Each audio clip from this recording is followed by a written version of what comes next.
ഒരു ആളെ കണ്ടാൽ മലയാളികൾക്ക് ചില ചോദ്യങ്ങൾ ചോദിക്കാതെ ഇരിക്കാൻ പറ്റാത്ത ഒരു ശീലം ഉണ്ട്. ശമ്പളം എത്രയാണ്? കല്യാണം ആയില്ലേ? പിള്ളേർക്ക് ജോലി ആയില്ലേ? മാർക്ക് എത്രയാണ്? നമ്മൾ പലപ്പോഴും ഈ ചോദ്യങ്ങൾ ചോദിക്കുന്നത് വെറും കൗതുകം കൊണ്ടായിരിക്കും. പക്ഷേ നമ്മൾ ചിന്തിച്ചിട്ടുണ്ടോ, ഈ ചോദ്യങ്ങൾ കേൾക്കുന്ന ആളിന് അത് എങ്ങനെ തോന്നും എന്ന്? അയാൾ ഇതിനകം തന്നെ വിഷമത്തിലായിരിക്കാം. അവൻ പ്രതീക്ഷിച്ച മാർക്ക് കിട്ടിയിട്ടില്ലായിരിക്കാം. അവന്റെ ജീവിതത്തിൽ ചില പ്രശ്നങ്ങൾ ഉണ്ടായിരിക്കാം. അത്തരം സമയത്ത് നമ്മുടെ ഒരു ചെറിയ ചോദ്യവും അവൻ വലിയ സമ്മർദ്ദം ഉണ്ടാക്കാം. ഇന്നത്തെ വീഡിയോയിൽ നമ്മൾ സാധാരണയായി ചോദിക്കുന്ന പക്ഷേ ചോദിക്കരുതാത്ത 9 ചോദ്യങ്ങൾ നോക്കാം. കൂടാതെ ചില സാഹചര്യങ്ങളിൽ ഈ ചോദ്യങ്ങൾ ചോദിക്കുന്നത് ശരിയായിരിക്കുമോ എന്നതും നമ്മൾ പരിശോധിക്കാം. ഈ വീഡിയോ കണ്ടതിനു ശേഷം നിങ്ങൾ അടുത്ത തവണ ആരെയെങ്കിലും കാണുമ്പോൾ ഒരു ചോദ്യമെങ്കിലും ചോദിക്കുന്നതിന് മുമ്പ് 2 തവണ ആലോചിക്കും. ഇനി നമുക്ക് ചോദ്യത്തിലേക്ക് കടക്കാം. ആദ്യത്തെ ചോദ്യം, നമ്മുടെ സമൂഹത്തിൽ കുട്ടികളോട് ഏറ്റവും കൂടുതൽ ചോദിക്കപ്പെടുന്ന ഒരു ചോദ്യമുണ്ട്. മാർക്ക് എത്രയാണ്? 10ാം ക്ലാസ്, +2, എൻട്രൻസ് എക്സാം ഫലം വന്നാൽ കുട്ടിയെ കാണുന്ന ആദ്യ ചോദ്യമാകും ഇത്. പക്ഷേ നമ്മൾ ഒരു കാര്യം ചിന്തിക്കാറില്ല.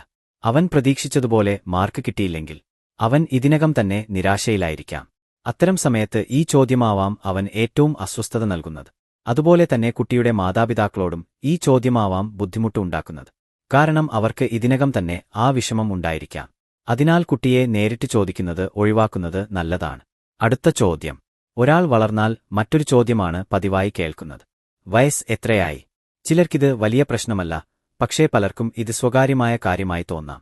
ചിലർക്കു ഇത് അവരെ വിലയിരുത്തുന്നതുപോലെ തോന്നും. പ്രത്യേകിച്ച് സ്ത്രീകൾക്ക് ഈ ചോദ്യം അസ്വസ്ഥത തോന്നാം. പ്രത്യേകിച്ച് പുതിയ പരിചയമുള്ള ആളുകളോട് ചോദിക്കുന്നത് ശരിയായ രീതിയല്ല. അടുത്ത ചോദ്യം, ഒരു മലയാളി യുവാവിനോ യുവതിക്കോ അവരുടെ 23 വയസ്സ് കഴിഞ്ഞാൽ സ്ഥിരമായി കേൾക്കുന്ന ചോദ്യമുണ്ട്. കല്യാണം ആയില്ലേ? ചിലർക്ക് ഇത് തമാശ പോലെ തോന്നാം. പക്ഷേ പലർക്കും ഇത് സമ്മർദ്ദം ഉണ്ടാക്കുന്ന ചോദ്യമാണ്. കാരണം ഓരോരുത്തർക്കും അവരുടെ ജീവിത സമയക്രമം വ്യത്യസ്തമാണ്. ചിലർക്കു ഇപ്പോൾ വിവാഹം ചെയ്യാനുള്ള താൽപ്പര്യമില്ലായിരിക്കാം. ചിലർക്കു വ്യക്തിപരമായ കാരണങ്ങളുണ്ടാകാം. ചിലർക്കു ശരിയായ സമയം വന്നിട്ടില്ലായിരിക്കാം. അതുകൊണ്ട് ഇത് ചോദിക്കുന്നത് അനാവശ്യ സമ്മർദ്ദം സൃഷ്ടിക്കാം. നിങ്ങൾക്ക് ചോദിക്കാം, നിങ്ങളുടെ കയ്യിൽ അദ്ദേഹത്തിന് പറ്റിയ ഒരു കല്യാണ ആലോചന ഉണ്ടെങ്കിൽ വിവാഹം കഴിഞ്ഞാൽ മറ്റൊരു ചോദ്യമാണ് വരുന്നത്. വിശേഷം ഒന്നും ആയില്ലേ? അല്ലെങ്കിൽ കുട്ടികൾ ഇല്ലേ? ഇത് ചോദിക്കുന്നത് പലർക്കും വലിയ മാനസിക സമ്മർദ്ദം ഉണ്ടാക്കാം. ഇത് വളരെ സെൻസിറ്റീവ് ആയ ഒരു ചോദ്യമാണ്. ചില ദമ്പതികൾക്ക് മെഡിക്കൽ പ്രശ്നങ്ങൾ ഉണ്ടാകാം. ചിലർക്ക് ഇപ്പോൾ കുട്ടികളെക്കുറിച്ച് തീരുമാനമെടുത്തിട്ടില്ലായിരിക്കാം. ഇത്തരത്തിലുള്ള ചോദ്യങ്ങൾ അവർക്ക് മാനസികമായി ബുദ്ധിമുട്ടുണ്ടാക്കാം. അതിനാൽ ഇത്തരത്തിലുള്ള ചോദ്യങ്ങൾ ഒഴിവാക്കുന്നതാണ് നല്ലത്. കുടുംബകാര്യങ്ങളെക്കുറിച്ച് ആളുകൾ പലപ്പോഴും ചോദിക്കുന്ന ചില ചോദ്യങ്ങളുണ്ട്. മരുമകൾ ഇവിടെ വരാറില്ലേ? അല്ലെങ്കിൽ മകൾ ഭർത്താവിന്റെ വീട്ടിൽ പോവാറില്ലേ? മരുമകൾ എന്തെങ്കിലും പണി എടുക്കുമോ? മക്കൾ ക്യാഷ് തരാറുണ്ടോ? ഇത്തരത്തിലുള്ള ചോദ്യങ്ങൾ പലപ്പോഴും ഒരു കുടുംബത്തിന്റെ സ്വകാര്യ കാര്യങ്ങളുമായി ബന്ധപ്പെട്ടവയാണ്. ഓരോ കുടുംബത്തിനും അവരുടെ സ്വന്തം സാഹചര്യങ്ങൾ ഉണ്ടാകും. ചിലപ്പോൾ ജോലി കാരണങ്ങളായിരിക്കാം. ചിലപ്പോൾ പഠനം കാരണമാകാം. ചിലപ്പോൾ വ്യക്തിപരമായ തീരുമാനങ്ങളാകാം. പക്ഷേ പുറത്തുനിന്ന് ഇത്തരത്തിലുള്ള ചോദ്യങ്ങൾ ചോദിക്കുമ്പോൾ അത് പലർക്കും അസൗകര്യകരമായ സാഹചര്യങ്ങൾ ഉണ്ടാക്കാം. കാരണം അത് ഒരു കുടുംബത്തിന്റെ ഉള്ളിലുള്ള കാര്യങ്ങളെ പൊതുവിൽ ചർച്ച ചെയ്യുന്നതുപോലെ തോന്നാം. അതുകൊണ്ട് ഇത്തരത്തിലുള്ള ചോദ്യങ്ങൾ ചോദിക്കുന്നതിനു മുമ്പ് ഒന്ന് ആലോചിക്കുന്നത് നല്ലതാണ്. അടുത്ത ചോദ്യം, ശമ്പളം എത്രയാണ്? ഒരു വ്യക്തിയുടെ ശമ്പളം വളരെ സ്വകാര്യമായ കാര്യമാണ്. പലപ്പോഴും ആളുകൾ വെറും കൗതുകം കൊണ്ടാണ് ഇത് ചോദിക്കുന്നത്. പക്ഷേ അത് ചോദിക്കുമ്പോൾ പലർക്കും അസ്വസ്ഥത തോന്നാം.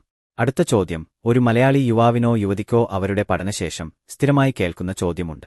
ജോലി ആയില്ലേ? പക്ഷേ പലർക്കും ഇത് സമ്മർദ്ദമുണ്ടാക്കുന്ന ചോദ്യമാണ്. കുട്ടികളുടെ കരിയർ പല മാതാപിതാക്കൾക്കും വലിയ വിഷയം തന്നെയാണ്. അതുകൊണ്ട് പിള്ളേർക്ക് ജോലി ആയില്ലേ എന്ന ചോദ്യവും പലർക്കും അസ്വസ്ഥത ഉണ്ടാക്കാം. കാരണം അവർ ഇതിനകം തന്നെ അതിനെക്കുറിച്ച് ചിന്തിച്ചുകൊണ്ടിരിക്കാം. പ്രത്യേകിച്ച് ഗൾഫിൽ ജോലി ചെയ്യുന്ന ആളുകൾ കേൾക്കുന്ന ചില ചോദ്യങ്ങൾ. എപ്പോഴാണ് തിരിച്ചു പോകുന്നത്? ഗൾഫിൽ പോയിക്കൂടെ? ഓരോരുത്തരുടെയും ജീവിത തീരുമാനങ്ങൾ വ്യത്യസ്തമാണ്.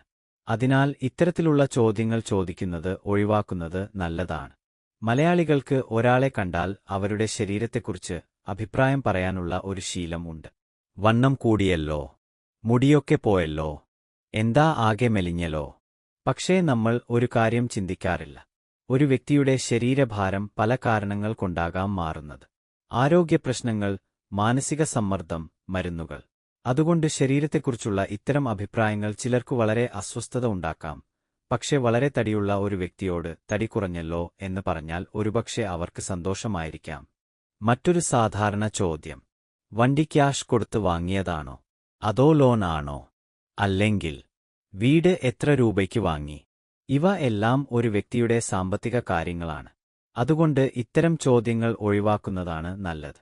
ചില ചോദ്യങ്ങൾ ചോദിക്കുന്നത് തെറ്റല്ല. പക്ഷേ അത് ചോദിക്കുന്ന സാഹചര്യവും ഉദ്ദേശവും വളരെ പ്രധാനമാണ്. ഒരാളെ കാണുമ്പോൾ ചോദ്യങ്ങൾ ചോദിക്കുന്നതിനു മുമ്പ് ഒരു നിമിഷം ചിന്തിച്ചാൽ മതി. ഈ ചോദ്യം അവന് അസ്വസ്ഥത ഉണ്ടാക്കുമോ? അങ്ങനെ ചിന്തിക്കാൻ തുടങ്ങുമ്പോൾ നമ്മുടെ സമൂഹത്തിലെ സംഭാഷണങ്ങൾ കൂടുതൽ മനോഹരമാകും. അങ്ങനെ നമ്മൾ കണ്ടത്, നമ്മൾ സാധാരണയായി ചോദിക്കുന്ന ചില ചോദ്യങ്ങൾ മറ്റൊരാൾക്ക് എത്രത്തോളം അസ്വസ്ഥത ഉണ്ടാക്കാമെന്നതാണ്. പലപ്പോഴും നമ്മൾ ഈ ചോദ്യങ്ങൾ ചോദിക്കുന്നത് വെറും കൗതുകം കൊണ്ടായിരിക്കും. പക്ഷേ കേൾക്കുന്ന ആളിന് അത് വേദനയായിരിക്കാം. അങ്ങനെ നമ്മൾ കണ്ടത്, നമ്മൾ സാധാരണയായി ചോദിക്കുന്ന ചില ചോദ്യങ്ങൾ മറ്റൊരാൾക്ക് എത്രത്തോളം അസ്വസ്ഥത ഉണ്ടാക്കാമെന്നതാണ്. പലപ്പോഴും നമ്മൾ ഈ ചോദ്യങ്ങൾ ചോദിക്കുന്നത് വെറും കൗതുകം കൊണ്ടായിരിക്കും. പക്ഷേ കേൾക്കുന്ന ആളിന് അത് വേദനയായിരിക്കാം. ഇപ്പോൾ ഞാൻ നിങ്ങളോട് ചോദിക്കാൻ ആഗ്രഹിക്കുന്ന ഒരു ചോദ്യമുണ്ട്. ഈ ലിസ്റ്റിൽ ചേർക്കേണ്ട മറ്റേതെങ്കിലും ചോദ്യങ്ങൾ ഉണ്ടോ? നിങ്ങളുടെ അഭിപ്രായം കമന്റിൽ എഴുതൂ. നിങ്ങളുടെ അനുഭവങ്ങളും പങ്കുവയ്ക്കാം. ഈ വീഡിയോ നിങ്ങൾക്ക് ഉപകാരപ്പെട്ടുവെന്ന് തോന്നിയാലൊരു സുഹൃത്തിനോടോ കുടുംബാംഗങ്ങളോടോ ഷെയർ ചെയ്യൂ. കാരണം ചിലപ്പോൾ ഒരു ചെറിയ ബോധവൽക്കരണം പോലും മറ്റൊരാളുടെ മനസ്സിനെ രക്ഷിക്കാം. ഇത്തരത്തിലുള്ള കൂടുതൽ ചിന്തിപ്പിക്കുന്ന വീഡിയോകൾക്കായി ചാനൽ സബ്സ്ക്രൈബ് ചെയ്യാനും മറക്കരുത്.